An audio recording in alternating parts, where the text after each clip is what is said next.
நமஸ்காரம். உங்கள் அன்பிற்கும் அபிமானத்திற்கும் வித்யாபுத்திர விஆர் ராஜா குளத்தூர்ந்து பேசுகிறேன். இது என்னுடைய 487வது வீடியோ. இந்த வீடியோ என்ன பார்க்க போகிறேன்னா, இந்த தசமகாப்தியால் கடைசியில் கமலாத்மிகான்னு ஒரு வித்தியை இருக்குது, கடைசி வித்தியை அது விட்டு போயிடுது. இந்த சம் கரெக்ஷன்ஸ் நாட் விடான்னு சொல்லி நான் ஐ வாஸ் நாட் ரிலீஸிங். இன்றைக்கி எர்லி மார்னிங் தான் ஆனந்த் ஹரிகரன் அந்த கரெக்ஷனோட திருப்பி அனுப்பிச்சோம்.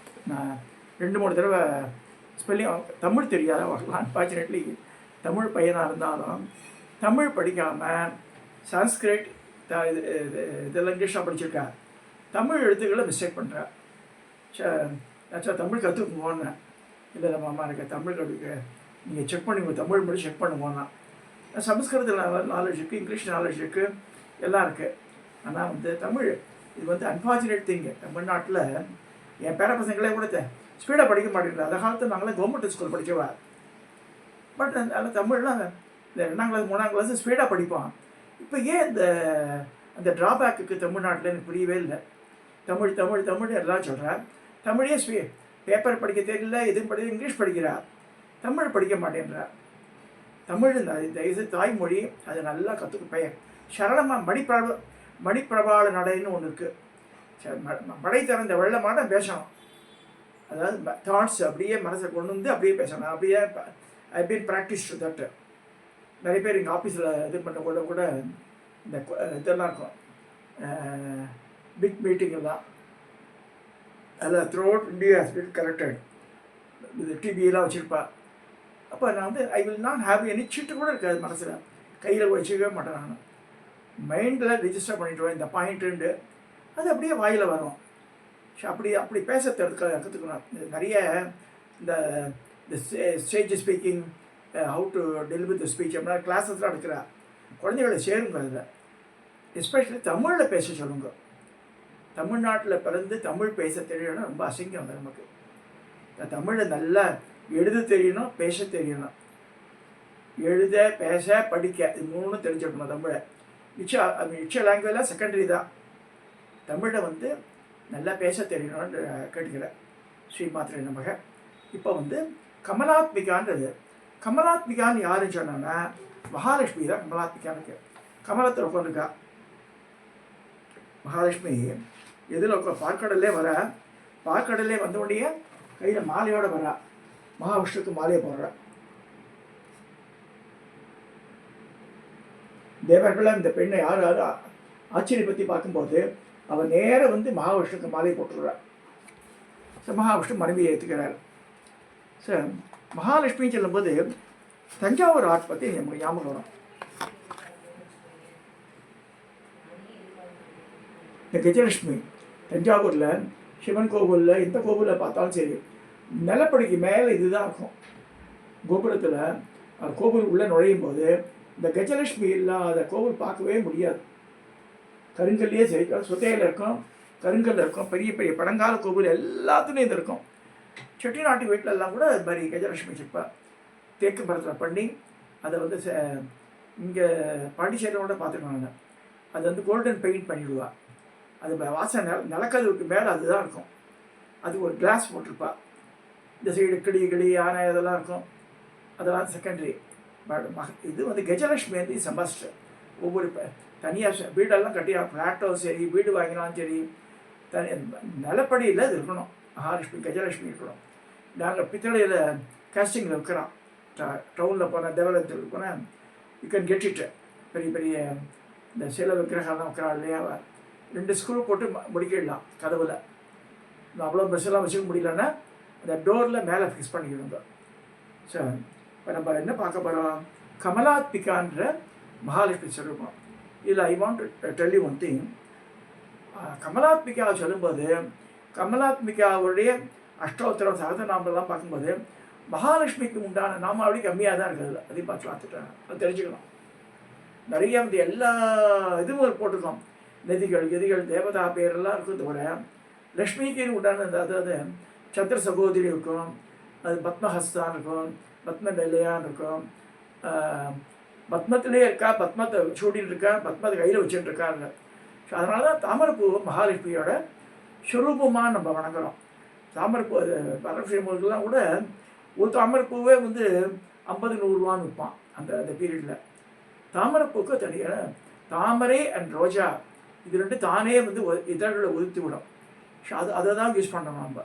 நம்ம சில பேர் பிச்சு பிச்சு போடுவா சாமந்தி பூவெலாம் பிச்சு போட்டால் பாவம், அதெல்லாம் நம்மளை ஈஸியாக வராது. பிச்சு பிச்சு போடுறா தானே உதிர்க்கக்கூடிய அந்த 2 மலர்கள் எதுனா ரோஜா மலரும் தாமரை புஷ்பமும் தானே உதிர்ந்துடும் தனித்தனியாகவே.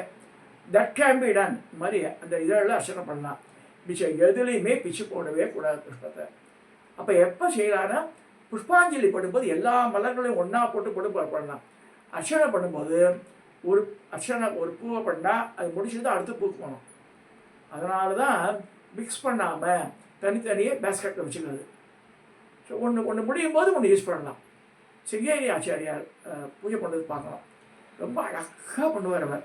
அடுக்கா முதல்ல வந்து தமனம் மருவு தமனம்லாம் இருக்கும்.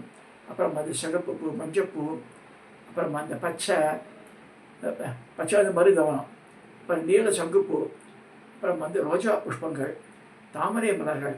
அதை பார்த்தாலே அதுவே கண்கொள்ளா காட்சியாக இருக்கும். அதுவே மலையாட சேர்ந்துருக்கும். சாரதாம்பாளுடைய காலடியில் மலை போல இருக்கும். அது பார்க்கணும். ஆச்சாரியார்களுடைய அந்த அர்ச்சனையை பண்ணுற அழகே அழகு. இதே பரமாச்சாரியா சரி ஒரு புஷ்பத்தை போட்டால் அது அப்படியே என்ன சொல்கிறது, இந்த தலைக்கு இது ஒரு பூச்சி ஒரு பூ இருக்குது, அது கிள்ளி போட்டால் அப்படியே தட்டாம்பூச்சி என்ன சொல்லுவார், தட்டாம்பூரம் அப்படியே சுற்றி அப்படியே விடும். அது மாதிரி பரமாச்சாரிய புஷ்பத்தை போட்டால் it will take few seconds to அங்கே போய் ரீச் ஆகுது. காமாட்சியுடைய திருப்பூர் சுந்தரி சந்திரமௌலீஸ்வரர் பூஜையில் இட் அழகாக போய் போகிறோம். அந்த மாதிரி பூஜை கற்றுக்கணும். நம்ம காம்பை ஓரளவுக்கு கழிடணும். டோட்டலாக காம்பு கழிடக்கூடாது. காம்பு ஓரளவுக்கு இருக்கணும். அப்போ தான் எடுத்து போட முடியும் அதை. ஸோ இந்த மாதிரி புஷ்பங்களை சொல்லும்போது மகாலட்சுமிக்கு பிரியமானதுன்னு இது சொல்லியிருக்கு. என்னது தாமரை புஷ்பத்தை சொல்லியிருக்கு, மல்லிகா புஷ்பத்தை சொல்லியிருக்கு. கேத்தகி மல்லிகா பாராகி திரணி துருவா நாரசிம்மி மகாராத்திரி பக்தானுக்கிரகாரணி அப்படி லட்சுமி சாஸ்திரநாமத்தில் வருது. அதே மாதிரி பூந்தமல்லி பூவிருந்த வள்ளி புஷ்பவல்லி தாயார் பேர். திருக்கட்சி நம்பர்கள் அங்கே கோவில் கட்டியிருக்கார். அவரை வந்து அந்த கோவிலுக்கு அந்த ரோட்டில் பூந்தமல்லி பஸ் ஸ்டாண்ட் ரோட்டில் போகும்போது நம்மளுடைய வலப்பக்கம் அப்போ டுவர்ட்ஸ் காஞ்சிபுரம் போகும்போது நம்மளோட வலப்பக்கத்தில் அந்த ஸ்ரீனிவாச வரதராஜ ரங்கநாதன் 3 சன்னதி இருக்கும். அந்த கோவிலில் 3 தனித்தனி சன்னதியே இருக்கும். தாயார் வந்து புஷ்பவல்லி தாயார். மல்லிப்பூவில் உதயமானதுனால பூவிருந்த வள்ளி, அந்த எந்த பூவில் மல்லிகை புஷ்பத்தில் உதயமானான்னு சொல்லியிருக்கு மகாலட்சுமியை. அதனால பூவிருந்த வள்ளி பேரே வந்து மகாலட்சுமியை வச்சு தான் இருக்குது. பூவிருந்த வள்ளி தேவையான எம்மானோய் பாடுவோம், எல்லாரும் சரி பாடுவோம், அது வேறு. ஆனால் பூவிருந்த வள்ளி என்ற பேர் வந்து இந்த புஷ்பவல்லி தாயார்னால தான் வந்து அந்த ஊர் பேரை. இந்த பக்கத்தில் வந்து தையல் நாயகி சமேத வைத்தீஸ்வரன் இருக்கு. அந்த ஊருக்கு மெயின் தெருவில் வைத்தீஸ்வரன் கோவில் தெருவே இருக்குது. ராஜகோபுரத்தோடு இருக்கும், பார்க்கலாம். இது பெரிய கோவில், குளத்தோடு இருக்கிற கோவில். இந்த ஸ்ரீனிவாச வரதராஜ ரங்கநாதன் இருக்கிற அந்த கோவில் கட்டாயம் பார்க்க வேண்டிய சன்னதி. இந்த 2 கோவில் பார்த்தாலே ஒரு நாள் ஆகிடும். இது 1/2 நாள், அது 1/2 நாள் வச்சுக்கலாம். பூந்தமல்லி பரவா. So coming to our subject, Mahalakshmi ஸ்வரூபம். காஞ்சிபுரம் போனால் ஒவ்வொரு ஊரில் ஒரு மகாலட்சுமிக்கு ஒரு பேர் இருக்குது. பெருந்தேவி தாயார்ன்ற வேறு காஞ்சிபுரத்தில் அம்பாளை பெரிய எவ்வளவும்படி தாடங்கம் போட்டுப்போம். சுற்றி இதுலேயே கெம்பு கல்லிலேயே ரவுண்ட் அவ்வளோ பஸ் இருக்கும். உள்ளங்கை அளவுக்கு தோடு உற்சவ விக்கிரகத்துக்கு. எப்படி அகிலாண்டேஸ்வரிக்கு ஸ்ரீசக்கர தாடங்கம் போடுறாலும் இவளுக்கு வந்து இந்த மாதிரி தாடங்கம் இருக்குது உற்சவ விக்கிரகத்துக்கு. அதே மாதிரி திருவள்ளூரில் வந்து அந்த வீரராகவருக்கு கனகவல்லி தாயார்னு அம்பாள் பேர், தாயார் பேர் கனகவல்லி. பக்கத்தில் ஈக்காடுன்ற கிராமத்துலேருந்து அங்கே பண்ணி அங்கே வந்தாள். அதனால் பிறந்த மாமனார் வீடுன்னு சொல்லுவாள். யாருக்கு?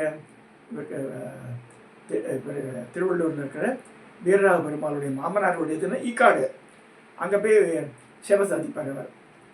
ஸோ இது மாதிரிலாம் இருக்குது. மகாலட்சுமி ஸ்வரூபமாக எப்பயுமே மகாலட்சுமினா தனி அந்தஸ்து அவருக்கு. நம்ம எங்கெங்கெல்லாம் இருக்கான்னு சொல்லப்படுறது. அதாவது எந்த ஆற்றுல சண்டை பூசைகள் இல்லாமல் இருக்கும், அங்கே தான் வசிப்பான் இருக்கு. யார் வீட்டில் தலையை விரிச்சு போட்டு வாசப்படியில் வந்து பேர் எடுப்பாங்க, அதெல்லாம் பண்ணவே கூடாது. தலையை விரிச்சு போட்டு வரக்கூடாது. இப்போ எல்லாமே தலையை விரிச்சு போட்டுருக்கா, அதான் ஆச்சரியமாக இருக்குது. பெண்மணிகள் எல்லாருமே நல்லா தான் இருக்கா, அழகாக பிரிட்டு போகலாம். என்னவோ அப்படியே தலையை விரிச்சு போட்டுருக்கா. எதுக்காக அப்படி போகிறான்? அந்த தலை விரிச்சு போகிறது யாரை இறந்து போட்டால் தான் அந்த காலத்தில் மாதிரி போவாள். தலையை விரிச்சுன்னு போகிறதுன்றது அந்த மாதிரி தான். ஐயோ மையான்னு அடிச்சுட்டு போவாள். தலையை விரிச்சுன்னு போடவே கூடாது காரணத்தை கொண்ட நேர் பகுடு இதுலேருந்து சிந்தூரம் சொல்கிறது இந்த இடத்துல சீமந்தம்ன்றது நேர் பகுடில். இப்போ நாங்கள் தான் குங்குமம் வைப்பா. சரி, அதனால் லட்சுமிக்கு உண்டான அடையாளங்கள் சொல்லியிருக்கு. அந்த நேர்பகடு, அப்புறம் மாவிலை, மஞ்சக்கிழங்கு, அப்புறமா வந்து வெற்றிலை, இதெல்லாம் மகாலட்சுமி வாசம் பண்ணுறாது. அதெல்லாம் கை காலெல்லாம் படவே கூடாது. எப்படி சரஸ்வதியை புஸ்தகமாக ட்ரீட் பண்ணுறோமோ லக்ஷ்மியை இதுவாக ட்ரீட் பண்ண மாட்டேருக்கு. வெள்ளி செவ்வாய் வந்து இந்த மோரெல்லாம் தரமாட்டான் சாயந்தரம் வேலையில். நம்ம எதாவது கொடுத்தா கூட கொஞ்சம் உப்பு போட்டு கொடுங்குவா. வழியே இல்லாமல் ரொம்ப தெளிக்கவாடா இருக்கா, ஊருக்கு போயிட்டு வந்திருக்கா, அவளுக்கு வேணும்னு சொன்னால் கூட உப்பு போட்டு வந்துட்டா பிரச்சனை இல்லை. அது ஒரு சால்வேஷன் சொல்லியிருக்கா. நார்மா சில பேர் இருப்பா, வெள்ளி செவ்வாயில் காசே தரமாட்டா. கேட்டால் நாளைக்கு வாங்க தரேன்னுவா. அது இங்கே எனக்கு தெரிஞ்ச எங்கள் தெருலேயே ராமலிங்கம் ஒருத்தருக்கார். வாரத்தில் வந்து நிறைய வாழை மரங்கள் இருக்கும். வெள்ளி செவ்வாயில் இலையை தரமாட்டாங்க. நேத்தியே வந்து வாங்கிக்கூடாதான் கேட்பா. அது ஒரு ப்ராக்டிஸ், நல்ல பண்பு தான் அது. ஏன்னா லக்ஷ்மியே மற்றவாள் கொடுக்கக்கூடாதுன்னு ஒரு இது அந்த நாட்களில். ஸோ கமிங் டு இந்த கமலாத்மிகாந்த இந்த ஸ்வரூபம் இந்த கஜலட்சுமியோட தான் இருப்போம். 2 சைடு யானை, 4 யானை இருக்கும் ஆக்சுவலாக. ஸோ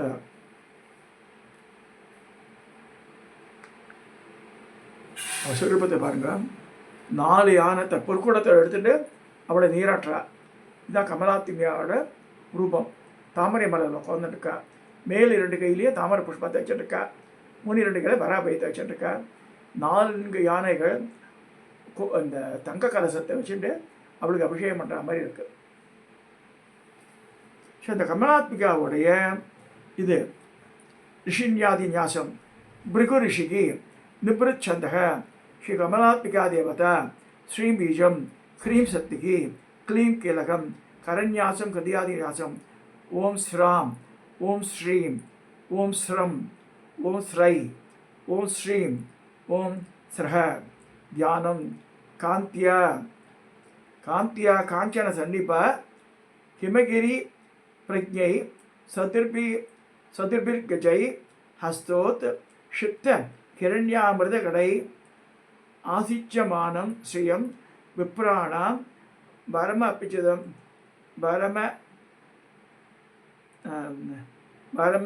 பரமபிச்சித பயம் ஹஸ்தை கிரீடோஜ்வலாம் சௌமாபத்த நிதம்ப பிம்பலலிதாம் வந்தே அரவிந்த சீதாம். இதுதான் தியான ஸ்லோகம். பிருகு ரிஷி, பிருகு பிருகு பார்கவர், பிருகு மகரிஷி தான் அந்த மகாவிஷ்ணுவை எட்டி வச்சவர். இந்த ஆதி காலத்தில் உத்தமமான புருஷனை தேடி அந்த இது பண்ணும்போது நைமி சாரண மரத்தில் வாழலாம் ஹோமம் பண்ணுறேன். அப்போ வந்து உத்தமமான புருஷன் யாரும் கேட்கும்போது அவரே நான் பார்க்க கைலாசத்துக்கு போகிறார். அங்கே பார்த்திய பரமேஸ்வரர் அபிஷேகத்துக்காக இவருக்கு கவனிக்கவே இல்லை. கோபம் வந்துடுறாரு. பிரம்மலோகத்துக்கு போகிறார். சரஸ்வதி வீணவாசிக்கா பிரம்மா சிச்சிருக்க பிறகு பார்க்கவே இல்லை. கோச்சின்னு வந்துடுறார். கடைசி வைகுண்டத்துக்கு போனால் மகாவிஷ்ணுவை காலை பிடிச்சிட்டு இருக்கா மகாலட்சுமி. அவருக்கு அனந்த சயனத்தில் இருக்கார். அப்படியே கோபம் வருது. 3 இடத்துக்கு போய்ட்டு இந்த கோபம் உச்சசாயி ஆகி அவரை மாறில் எட்டு ஒதுக்கிறார். அப்போ அம்பாள் கோச்சின்னு போயிடுறா. மகாலட்சுமி கோச்சின்னு போயிடுறா. வட்சஸ்தலத்தில் இருக்கா இல்லையா இந்த மாதிரி. அப்போ வந்து அவர் அகந்தை கண்ணு பிரிவு காலில் இருக்குது. அதை அமுக்கிறாரு வந்து.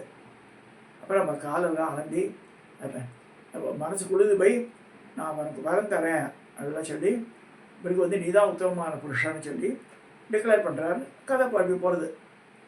அப்போ மகாலட்சுமி கோச்சின் பேராக வைகுண்டம் இருட்டாயிடுறது. அந்த நேரத்தில் மகாலட்சுமி தபஸ் பண்ணுறார். 1000 வருஷ காலம் தபஸ் பண்ணுறார். அம்மா ஒன்று நான் எட்டி வைக்கணும் பண்ணல, உங்கள் ஆத்துக்காரர் பெருமையை உலக தெரிய செய்த அப்படி பிறகு சொல்கிறார். அப்போ இறங்கல மகாலட்சுமி. திரும்பியும் தபாஸ் பண்ணுறார். அப்பா என்ன வேணும்னு கேட்குறார். நீயே நான் பண்ண தப்புக்கு நீயே என் பொண்ணா போகிறேன்ற. அது வரைக்கும் பார்கவ கோத்திரம் தான் பேர். இந்த கோத்திரம் பேர் பார்கவ கோத்திரம். பார்கவ தான் பிருகு. ஸோ அப்போ மகாலட்சுமி பொண்ணா பிறந்த பிறகு அவளுக்கு பார்கவின்னு பேர். பார்கவரோட பொண்ணு பார்கவி. அவளை வளர்த்து ஆளாக்கி மகாவிஷ்ணுவை கல்யாணம் பண்ணி தர்றார். அப்போ சொல்கிறார், உன் மூலமாக என் குலம் வழங்கட்டும். பொண்ணு மூலமாக அவர் வருஷத்தை அடைஞ்சிடறா இல்லையா, அதனால் ஸ்ரீவத்ச இந்த மாப்பிள்ளை மூலமாக வருது அவர் கோத்திரம். பார்கவ கோத்திரம் பைய ஸ்ரீவத்ச கோத்திரம் எப்படி வருதுன்னா இந்த இன்சிடென்ட்னால வருதுன்னு சொல்லியிருக்கு. சரி, இந்த மாதிரி மகாலட்சுமி எப்படி பார்கவியா பிறந்தான்னு சொல்லி ஒரு வரலாறு இருக்குது.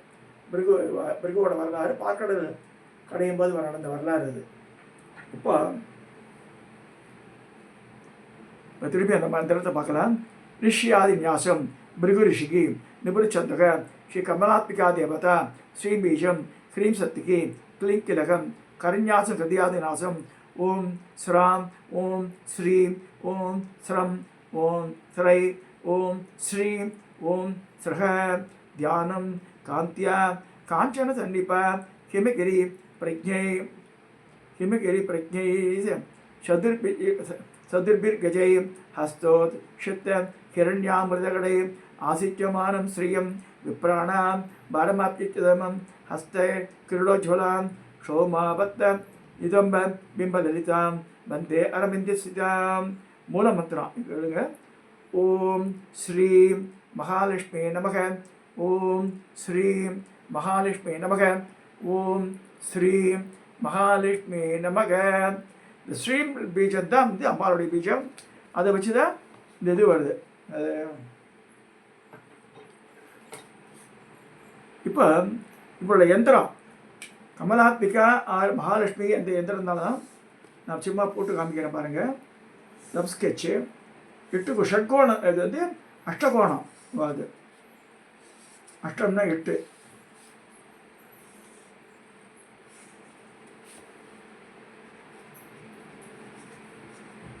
ஸ்ரீம் பூஜா கிரகத்தில் போடலாம். வெள்ளிக்கிழமையில் போட்டால் நல்லது. 8 கோணம் இருக்குது. இப்போ எண்ணி பாருங்கள். 2 2 4 6 8. நடுவில் ஸ்ரீம்ர பீஜம். ஸ்ரீம்ர பீஜம் தான் லக்ஷ்மி பீஜம். ஸோ இது வெள்ளிக்கிழமையில் இது போடணும். நடுவில் அக்ஷதை இல்லைன்னா மஞ்சப்பொடி போட்டு நடுவில் குங்குமத்தை ஒரு டாட் வைக்கணும். இதுதான் இதை சொல்ல வெள்ளிக்கிழமையில் நிறையா சொல்லுங்க. ஓம் ஸ்ரீ மகாலட்சுமி நம்ம ரொம்ப எளிமையான மந்திரம் அது. ஓம் ஸ்ரீ மகாலட்சுமி நம்ம. ஓம் ஸ்ரீ லக்ஷ்மி கடாட்சம் வேணுன்றவா இதை சொல்லுங்க. இதை சொல்லி இந்த வீடியோவை நிறைவு செய்கிறேன். தயவுசெய்து சப்ஸ்கிரைப் பண்ணுங்க, ஷேர் பண்ணுங்க, லைக் பண்ணுங்க.